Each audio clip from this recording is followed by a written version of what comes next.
Welcome to the Social Mission Revolution.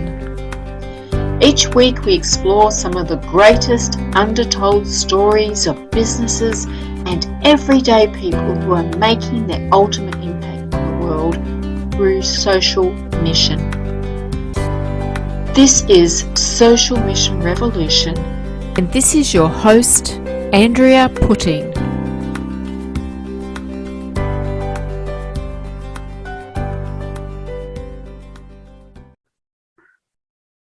Welcome to the Social Mission Revolution, and today I'm speaking with Ian Ugarte, and he is passionate about changing the housing landscape and helping people grow and change their lives so they can affect the community and bring back connection. So I'm looking forward to talking to Ian because you know how much I love community and connections. So this could be, I'm sure we're going to have an interesting conversation. So welcome, Ian. Thank you for having me. Thank you. So let's start off with my question that I love to start with. If there is one thing, just one thing for you to fight for, what would that be? I think it would be for that person, that's for anyone in Australia that's willing to do any work to get their own home. I think that the great Australian dream is disappeared and it's not achievable anymore. And for those people that wanted to achieve it in the 1960s and 70s, they could, but it's now disappeared. And I think that that's what I would fight for people to be able to get back the great Australian dream.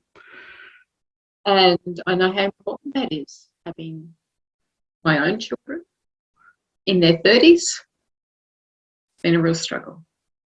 Yeah.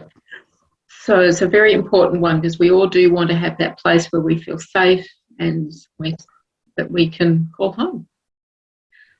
So Ian, I'd love to hear about your social mission, about what that's about, so that we can share it with the world. Yeah, I think when it comes to my social mission about, effectively bringing out more affordable housing options, which for me, there's a really simple fix to the problem in Australia. For most people that have a social mission, it probably came about to them about wanting to do good in the world as a starting point. For me, it was very opposite and very different. For me, I started out as, and still am, a property developer, but my path of property development was about making sure that I could feed as much money into my bank account for a better outcome for me, because I knew at the time, through my own filters, that the definition of success was that you were going to be a very rich person. And that definition and filter of success came crashing down for me because I did become successful in the filters back then. But what really hit me was that I thought that happiness would come with money in my bank account, and it didn't. If anything, it was actually the most unhappiest I'd ever been in my entire life. And it came about over a period of a few months where here I was just building standard out-of-the-box 4-bedroom, 2-bathroom houses, thinking that I was doing right by what people wanted, but realistically it was only really to serve myself. And so there was a certain level of ego and selfishness in that path that over those few months I noticed that whilst I should have been becoming happier because of my old filters, I was becoming unhappier and unhappier and unhappier. And it culminated for me with we'd moved from Sydney to Queensland, and we'd travel backwards and forwards to see my family because we were fairly isolated up here as far as just my family, where I'm a first generation Australian born from Spanish migrants. So we were a very tight family down there.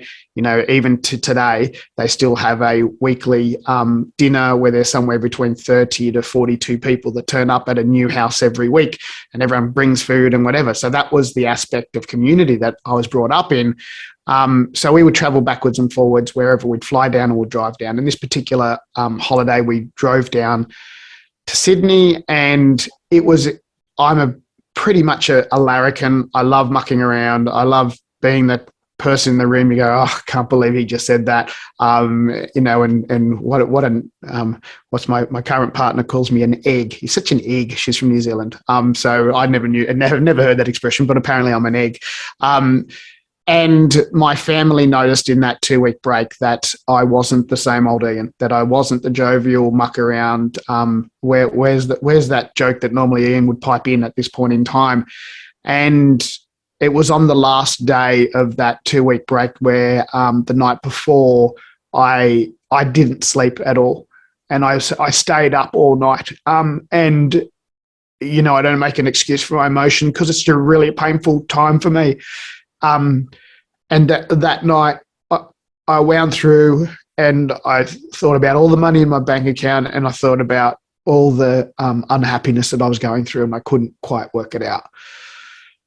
So we jumped in the car. I always like to get up early to drive long distances. So, it's like a 3 or 4 o'clock morning where the kids got put in the car and they fell back asleep. And I drove and we had a meeting that day halfway between Sydney and where we live, which was a place called Pottsville.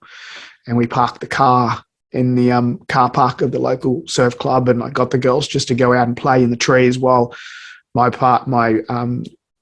former partner and myself sat in the car and had a meeting with a friend of ours from Sydney. And it was during that meeting that there was a couple of sentences that I'd said that it was that trip back and that sleepless night that I had decided to end my life. I was going to drive my family home, and I was going to get them home, and the following day I was going to end my life. And it was in that meeting that thankfully they saw a place where I wasn't in a great spot. And they say that you can't get anyone to pull you out of that dark hole, and it's very true. But it's really great when someone's throwing a rope down to help you get out of that hole. So we then set about making sure that the business that we'd set up and that we'd grown was going to do something different to what it was currently doing back then.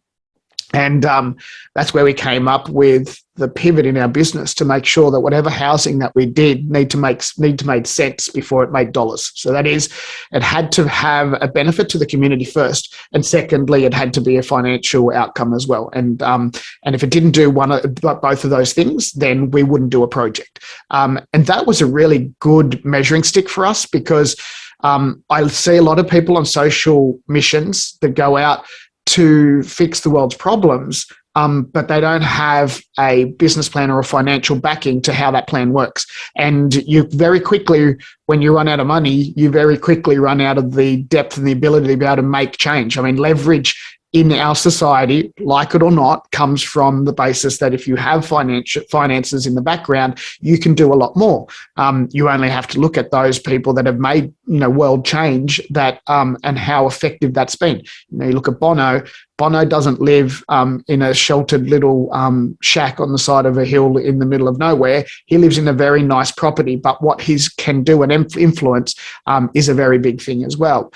So, and I've got a famous catchphrase of I can go out and do a property deal and lose money, or I can sit on the couch and lose money. And I'd rather sit on the couch and lose money because it doesn't make any sense to do it the hard way. So, so we decided that we would look at housing in a different aspect, and we needed to back that with research and how that was going to come about. So we started doing some data research. We started to realize that 60 to 80% of the people, census data, 60 to 80% of the people looking for accommodation are singles or what we call a double household. So that is singles, couples, de factos, single parent with one child, that retirees, that sort of setup. Or two siblings living together, or two friends living together.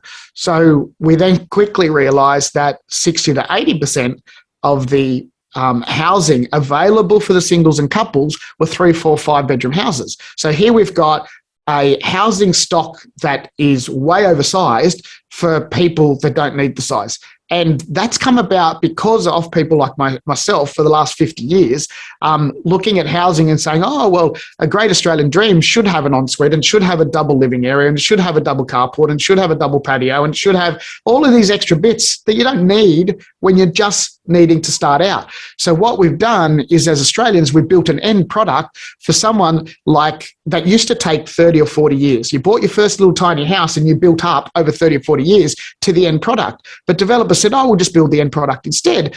But everything beforehand disappeared off the marketplace. So what we said was, well, what can we do? Do we just build smaller, or do we take existing stock and change that so that we can make better use of the existing stock so that it can adapt during the lifetime of that property?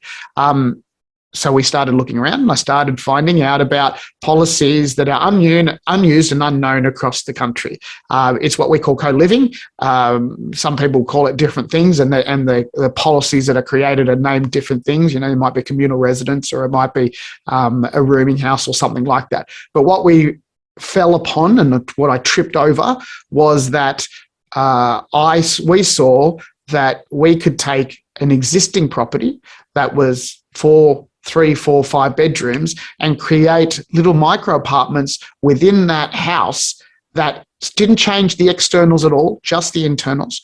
And by doing that, we could end up with 4 or 5 micro apartments where each person had their own bathroom, they have their own kitchenette, they have their own sitting area and their own bedroom, but they share 1 or 2 areas in the house, the laundry and the main cooking kitchen. But they don't have to cook in the kitchen because they've got their own kitchenette in their own room.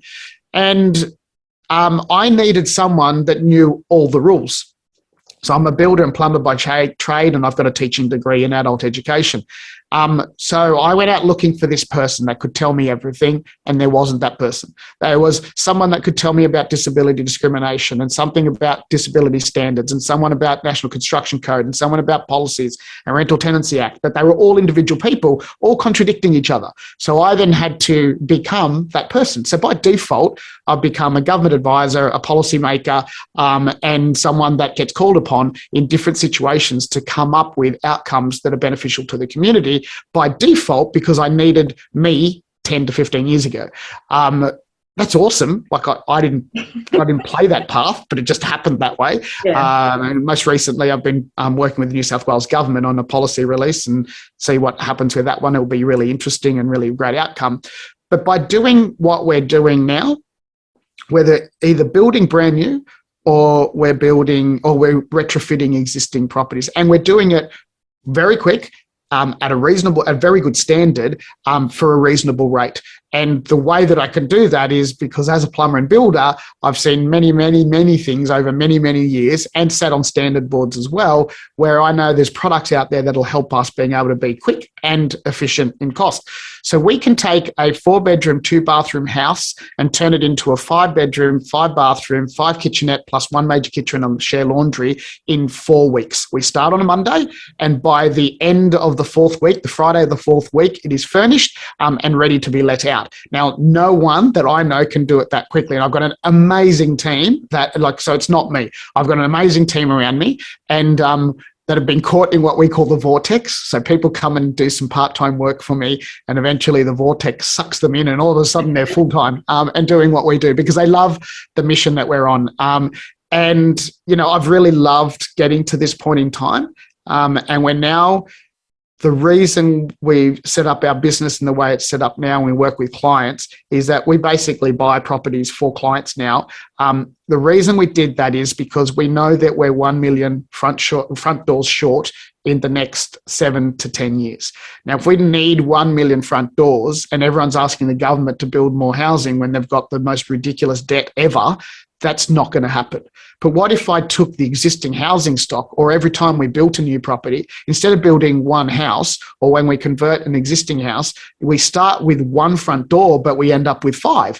And then that house into the future. So if I can turn 1 house into 5 and we start duplicating that, and we look at only 1 property of every property investor in Australia, if we only convert 1 of their properties, we would have close to 4 to 6 million new front doors in the next 2 years if the governments would allow us to do more in policy.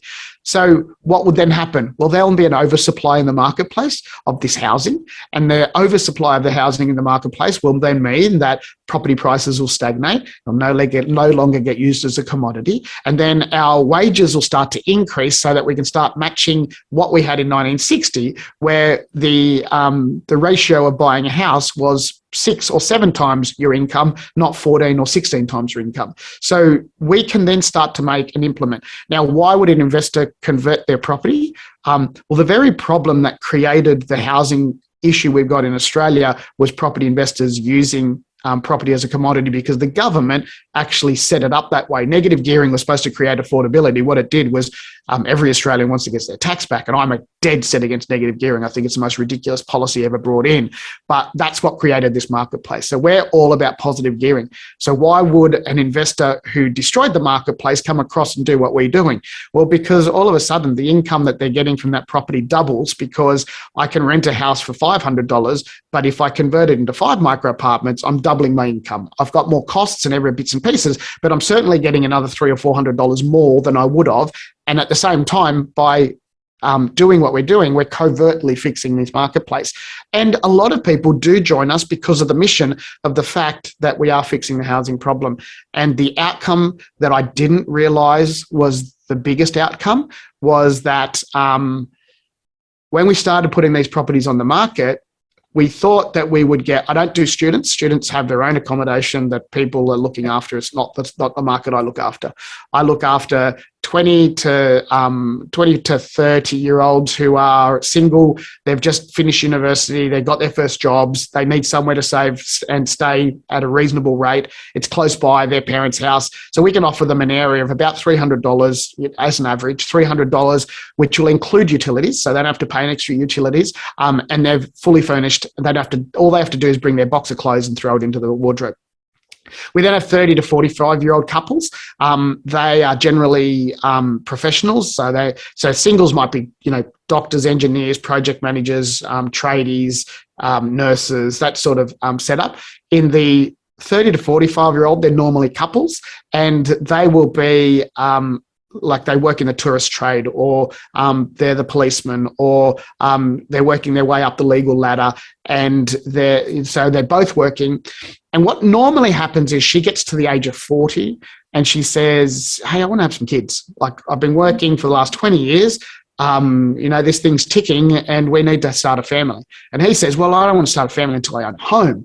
And she says, well, okay, let's go and live in one of these micros. We've had a good time. We've had parties for the last 20 years. And we've lived our life. How about we go and rent one of these? It's going to cost us $300 a week. We're comfortable. We've got our own space. We will save ourselves a huge packet load of money every week. And within 3 to 5 years, they're into their own house and she's starting the family with her, hopefully husband by that point, if he puts a ring on it. But the biggest surprise to me was that when we started advertising, we had a knock on the door, and the knock on the door was a 55-year-old woman. And she says, I'd love to be able to rent the property. And we'd say, why? I don't understand. I've just had a marriage split up. I haven't worked for the last 20 years in a paid job, so I don't have any super. I ended up with a really crappy settlement. My kids are off at university. And I've just realized that the crappy 100 grand or the 30 grand maybe that I've been given by my ex is not going to cut it. And I can't get a job because apparently I'm unskilled. And these women are the most skilled people in the country.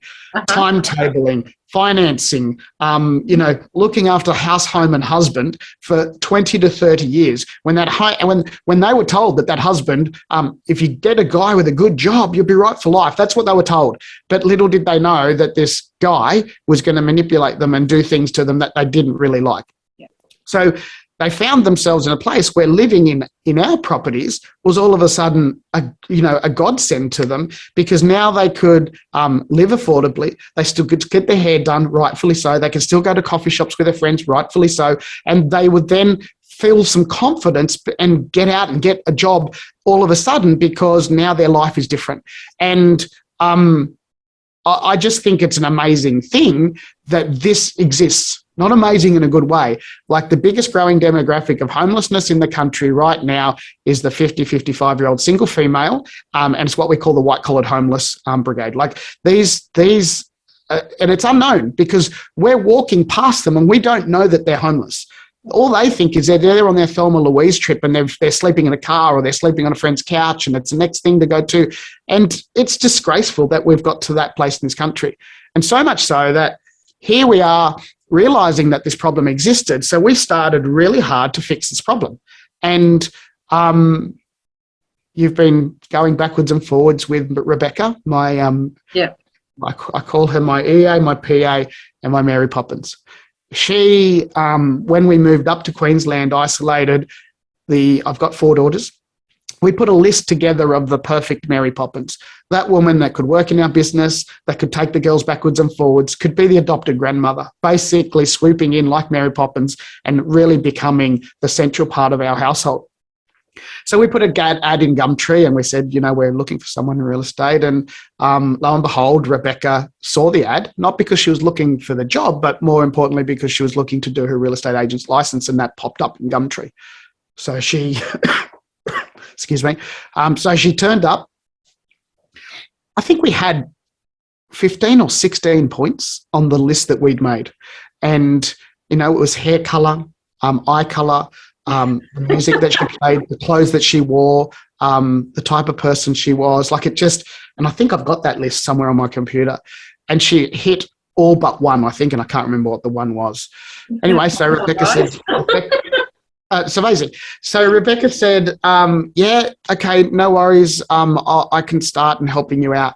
So she came into the business and she became our Mary Poppins. She really was the perfect person. And it might sound a little bit out there for some people, but I often look at the universe and what they put in front of you and you think, how did that ever happen? How did that person end up in my life? And it's usually because we asked for it. And, is it the law of attraction? Is it whatever it is? Okay.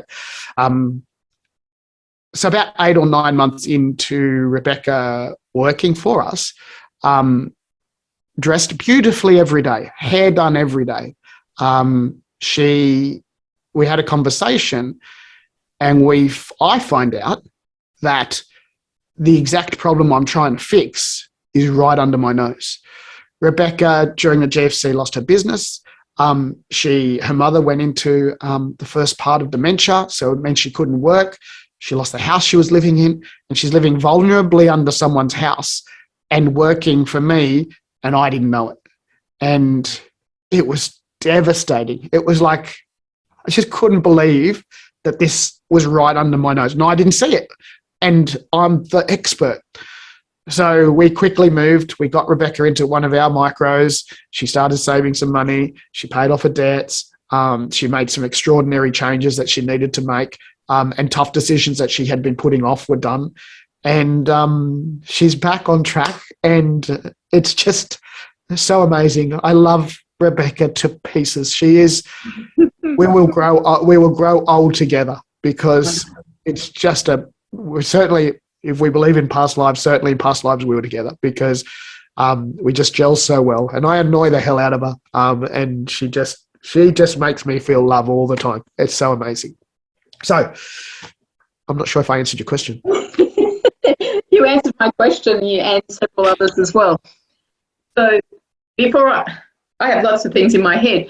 I just want to go back for a minute to where this started, because that's, for me, what I do with Social Mission Revolution is all about. It's about, we think we've got success. We've got this image of what success looks like. But when we get there, it has no purpose. It has that emptiness. And that's something that we need to all embrace as kind of, well, hey, I've done all this stuff. I've got all this skill, all this money, and, I'm financially set here, but there is something greater. There is something better, more for me to do. And so you've really epitomised what I talk about. And I've just written a book, which that'll get published one day. But that's the whole thing, is that, you've come to this point. Now what?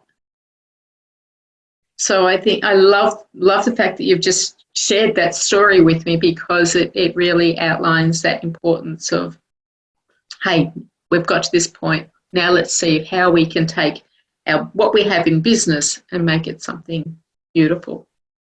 It's an interesting thing, because you say, I've got no expectations. Like I don't have an expectation. I know I just want to be rich. And the difference between, for me, rich and wealthy people, rich people have a lot of money and wealthy people have a lot of time to spend it. So my expectations of being rich was what's going to make me happy. But I didn't have that expectation until I got there. And then I realized, well, it did make me happy. I love it when people say, I've got no expectations. I say, yes, you have. You've got an expectation. You just don't know about it, because when you get there, you'll realize what the expectation is. Yeah. Well said. Yes. So that's why I do this is why I do the Social Mission Revolution. While I talk to people from all different ways they've come into social mission, this is something that's really important to me, because I see the value in it, not just for you personally having the social mission, but all those who are involved in what you do and what your business. And that's what you've brought up too, is how people come along and for a temporary position end up staying because they love that mission really grabs hold of them and gives them purpose as well. Now, this whole concept you're talking about with the micro homes and the multiple areas, I've only just recently heard about that. Somebody else, I was listening to Mark Baker here in Melbourne. He was doing a talk, and I learnt all about this, and I thought, wow, what a wonderful concept. Because what I loved about it was that people might go and live in a unit, or a very small unit somewhere, or in an apartment block, but when you do it in a home, like you turn a home into, say, five front doors, they actually have a bit of land around it. They wouldn't feel like they're living in a big, it would still have that bit of homeliness about it, I think, more than, if it was me personally, and, I'm in that age group and that you were talking about with women, and I have spent most of my life home, caring for home and family. Yep. So I could see that easily, if that was cut off from me for some reason, I would be in the same situation. I would be homeless. Yeah, I think that age group, they got the rough end of the stick. I just think that there should be mechanisms to be able to support them all, and there isn't. There isn't those mechanisms out there. That guy you mentioned learnt from one of the best. And so, so it's interesting to know that Australians are not ready to live vertically. We could build all the apartments blocks in the world, but no one wants to live on top of one, especially families, especially if one or two kids. Where's their outdoor space of a balcony? That's not an outdoor space. So at the very least, if we provide the same of what apartments and units provide, which is a single living occupancy unit, and we don't make it fully self-contained, then we're legal by creating it on the base floor of a house. And like you said, the designs that we put out there, each person has a sliding door individually to a private courtyard all the way through the property. So every person has an outdoor space, and they can go to the larger outdoor space and share that with people. And if they don't want to and they're introverts, then go into your own space. And if you need to use the oven, yes, you can go out, put the oven on, go back to your room. If you want to sit next to the oven while every other person that lives in the house wants to have a social interaction with you, let's do that. And we found that the mixture of the household was very important too. So we put two 55-year-olds in the same house. Bad idea. They tear each other apart. So we started to realize that the mixture of age and sex is important. And we purposely train our managers, agents around the country to make sure that they know how to pick the household and put it together. Now, we might have someone that doesn't fit in, and we know within the first day or two that they don't fit in, and we can shift them into another property and they're fine. But in that one, they just didn't gel. It's been really interesting. People say, oh, it's just too much hassle. There's so many people that I've got to look after.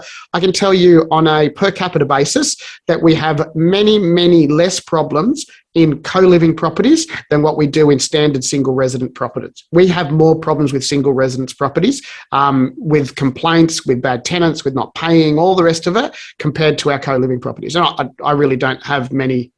I think I've only got a very small portion of standard rental properties nowadays. The rest of them are co-living, and for very good reasons. I mean, one of them is that they are actually easier. They're more expensive to manage, but they're easier to manage.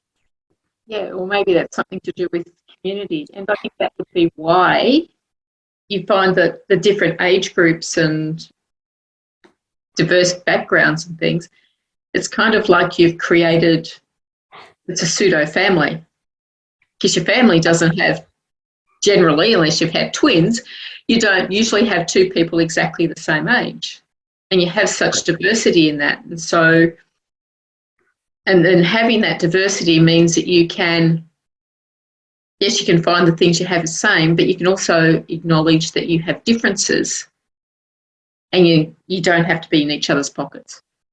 Yeah, and I think it can be difficult generational-wise. I mean, every generation has complained about the generation after them since day dot, I reckon. There was always something. For me, for my parents, it was just get off the TV. For me, it's get off the computers, For my parents, it was probably stop listening to that, what does my dad call it? Baby, baby, I love you music, which was the Beatles, right? So, it's all these things that generationally. But what we found is that we've lost that genuine community connection, that ability to be able to have a diverse community. Because you can go out and you look at all the new estates and it's all the same looking house, possibly with a different colour roof, but definitely a different colour front door. There's a red door, a black door, a grey door and a yellow door. And then they just repeat that. And, the going joke is that the divorce rate is so high here in the country because guy goes out on a Saturday night, gets drunk and goes into the wrong red door, right? So, but for me, that diversity of community was really important to bring back because I felt it growing up in my little street in Sydney. I had my own house that I grew up in, and I'm Spanish migrants. So my house had spackled render, painted white with brown bars, arches, different floor tile in every room. I mean, you should see this house. It's amazing. There's only very few people that would buy it. Let's just say that.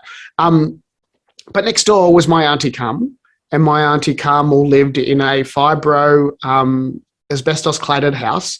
And, it was 2 bedrooms, and we had the 4 bedrooms. And my Auntie Carmel was my Auntie Carmel until I realised at the age of 11 that my Auntie Carmel wasn't my auntie. She was just the woman next door. And that, I would have been given away by the fact that I tan very quickly and she doesn't, right? Yeah.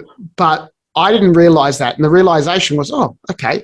And I remember playing with the kids out in the street. I remember, Nick and Monica across the road, the Germans, and her mother lived 4 or 5 houses down the other way. And then, we had the other Spanish family that lived up the road, and there was the concreters across the road. We had this mix of community with different looking houses, which gave us diversity, which we don't have anymore.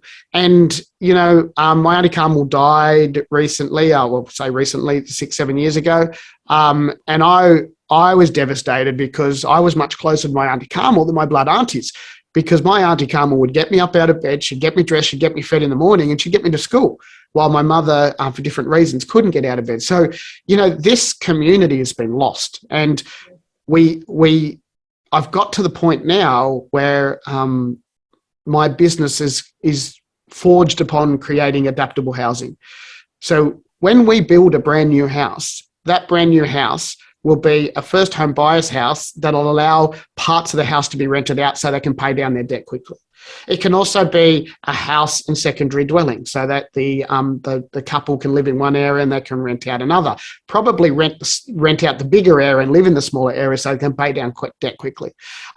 We then can say, okay, well, that house can also be used for co-living properties because it's set up that way. It can be used for co-living. We can also use it for disability because we put disability access into all our properties. So now we've got an NDIS house. We can use it for a multi-generational family that has 2 or 3 generations living in it. We can use it as a standard family home with all the kids in it.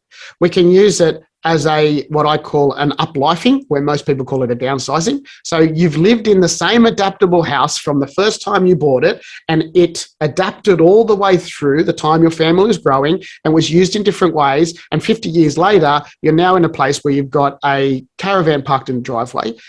You've then uplifed to the smaller space again, renting out, and you go away for 2 or 3 months at a time. You've got income coming in and a base to come back to. And that is what we need in Australia. We need a house that's not just a 4-bedroom, 2-bathroom family home, because that's all they're building. We need a house that can adapt in 7 different ways to the point where, at its final point, that person, before they go off to a nursing home or retirement village or pass away, have the safety and security of having lived in one house and it did its purpose for the whole time. Yeah. And that's an incredible way of looking at your home, because when you buy your home, you know, your mortgage for life pretty much for 25, 30 years or whatever. So you want to be in there and you want to be able to make it adaptable. And providing homes for people who otherwise are unable to have them. Correct. Yes. Well, if you have one piece of advice that you can give people today, maybe about, you know, if their business if they've found success in what they thought was success, but something's missing. I would say that my business is Invita, so invita.com.au. Invita being Spanish, in life, you know. Vida is the life force of, when you're in Spain and you're at a sporting event, you know, everyone lives out Viva, you know, and so Viva is the active term of Vida, life. So Viva is living, right? I say live your life. We're all, every single being, every single animal on this planet is driven for connection. We're all wanting to connect to someone else. And if we can create connection amongst each other, then that's where happiness comes from. My happiness is drawn on the fact that every day I get to connect with people that are part of who I am and love me and are part of what. Now, you don't have to love everyone, but if you can draw your business towards a connection piece, then you will create your own vortex. You will get people sucked in and cycloning around doing your thing because you're all aiming at the same outcome. And that is to create a better spot for someone else in this planet. And there's so much more fulfillment to helping someone else than filling your own bank account. So drive for connection. That's what my advice would be. Thank you, Ian. That's beautiful. And I couldn't have said it better myself. And that's very much what I believe too. Great. So if somebody wants to get in touch with you, you want to just give your website address? So Invida, so invida.com.au. We can help people get into property and help them by getting into property and not being ashamed by what they're doing. So rather than being that money-making property investor, you can actually be that property investor that's here to fix a marketplace. And that's, like I said from the beginning, everyone should be able to afford the great Australian dream. And at the moment, that's just not possible. Wonderful. Thank you so much, Ian, for coming along today. And thank you for what you're doing in the world. Really appreciate it. Thank you. Thanks for having me on again. And that's all we have time for today. And we'll be back next time with another Social Mission Revolutionist.